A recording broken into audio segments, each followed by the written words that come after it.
ចាអញ្ចឹងឥឡូវនេះគឺយើងចាប់ផ្ដើមពីឆ្នាំជូតទៅណាសម្រាប់លោកអ្នកដែលកើតឆ្នាំជូតនៅក្នុងខែមេសានេះផ្ទាល់ចាលោកអ្នកអាចមានអារម្មណ៍ថាយើងចាប់ផ្ដើមមានក្តីសង្ឃឹម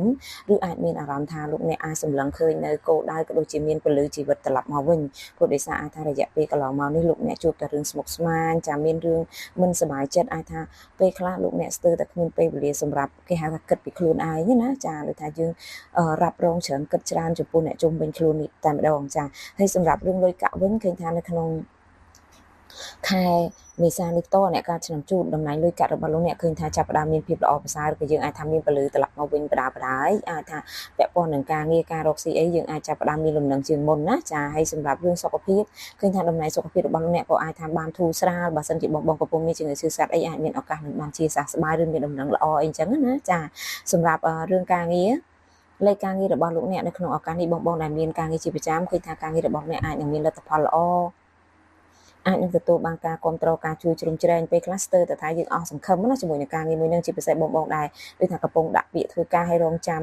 កន្លែងការងារអីចឹងទៅអាចថាយើងរងចាំមកយូរហើយយើងគិតថាប្រហែលជាគេលែងហៅលែងតាក់ទងមកស្រាប់តែចូលដល់ខែមេសានេះភ្លាមអាចមានតំណែងល្អត្រឡប់មកវិញគេអាចនឹងតាក់ទងឲ្យយើងចូលធ្វើការអីចឹងណាចាហើយសម្រាប់ការរកស៊ីក៏មិនមានអីជាបញ្ហាដែរឃើញថាល្អប្រសើរណាយើងមានលំនឹងជាធម្មតា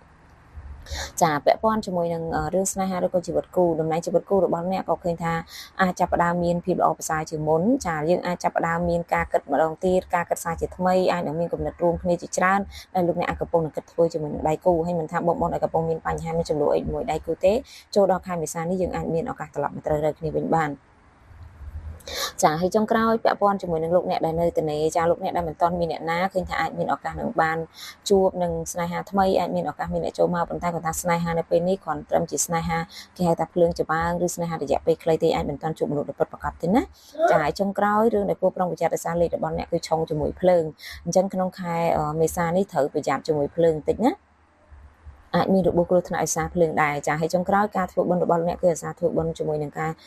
ធ្វើបុណ្យតាមវត្តអារាមឲ្យបានច្រើនដើម្បីជាការលើករាសីរបស់យើងពណ៌លើករាសីរបស់លោកអ្នកគឺមានពណ៌លឿងហើយនិងពណ៌ប្រផេះណាចាលេខសំណាងរបស់លោកអ្នកគឺមានលេខ97